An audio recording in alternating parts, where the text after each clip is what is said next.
school Chevy C10 body on that thing. And it is truly the only Truggy out there that looks like a truck. But the thing about it is, I mean, we've seen that, here and there or something like that on a monster truck. But it's pretty cool to see Seth VanDalen out there rocking it, doing well with it. And he's put it in the B main resort right now, truck number 2. So 14th overall qualifier at this point for Seth VanDalen. So really cool to see that. As this race now getting underway here, we get set here. Once again, this is our B main resort. Coming up next, our top 14 drivers in our Truggy class for race number 27. That'll be the final race of round 3 of qualifying before we'll take a break and then head into round 4 of qualifying. Well, actually, right after that race, we'll have some raw speed race reports with the top 3 qualifiers for the truck class. Who do we think that's going to be? I don't know. No definitive. I mean, my guesses would be like Mayfield, Tessman, and Lutz. But I'd like to see Ryan Lutz pull on it. Yeah. Why not? Noah Dickerson, 1 lap in. Oh, nope.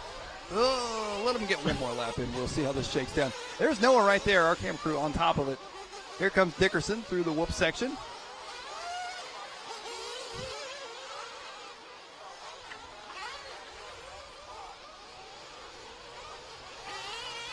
As they come around now for lap number 2. And guess who's out front leading this one now? Seth VanDalen in the Techno truck. Down the backstretch he goes in the farm truck. Coming back around to the front side. We were just talking about him. Seth VanDalen, Michael Paige now going back and forth here in this one. Ooh. Noah Dickerson somehow doing a front handspring off of the ski jump down there, and VanDalen up on the wrong side of the pipe. That's going to cost him a little. Oh, he got into the back of Dickerson, I believe. Dickerson checks up now. It just stopped and let him go. That was weird. Oh, boy.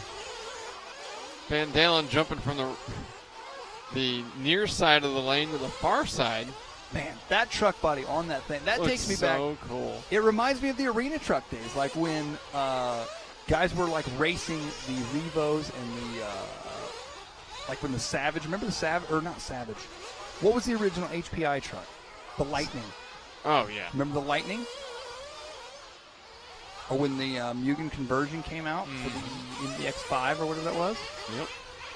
You saw a lot more of that style body. Right. That I don't know actually looks like a truck. Yes. Michael Paige actually jumping out front by 0.3 of a second over Collin Weatherholt, with Seth VanDalen and the farm truck running 3rd. Billy Fischer 4th, and Cole Tollard. Cole Franklin Tollard running in the 5th position. Here's Mikey Paige in his signature purple, orange, and fluorescent yellow. I believe from St. Louis? I think they're on the Illinois side. They're, oh, okay. RJD Hobbies. Yes, that's. I could not think of the name.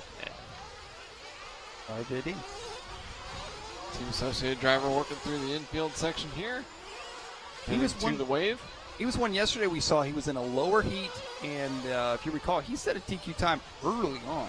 Oh, yeah, that stuck truck for a while. Yeah, for a long time. And I think he ended up, I don't remember where he ended up in truck for that round. But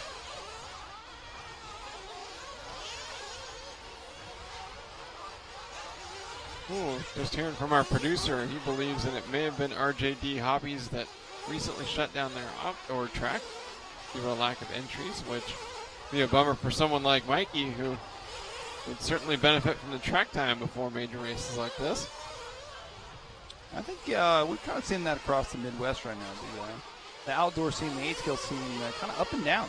Great at big races, but not necessarily strong at the club racing level. Exactly. Which, unfortunately, is what's required to sustain the scene anyway. That is correct.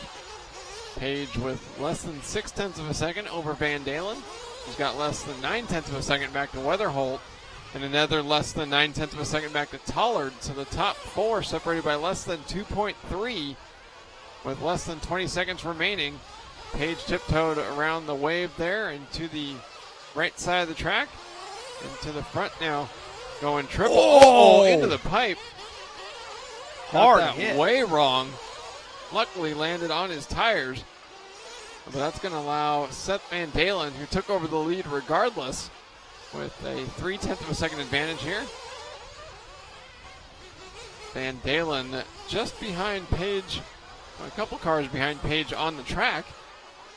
But it's got a little bit of a gap ahead of him to the next car, so he should be able to finish up the last few corners here without having to worry about traffic.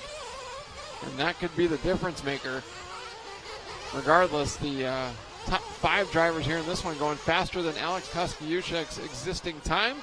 Billy And Fischer Seth VanDalen, jumping up to that number 3 spot. All right, Seth VanDalen taking the win by 2.6 seconds over Collin Weatherholt, who jumped up to second on the final lap. Billy Fischer to third, Cole Tollard to fourth, and Michael Paige with that rough last lap dropped to fifth. And as you said, Billy Fischer moved up to third. He had a personal best on the final lap, 31.1, that moved him up a couple of spots.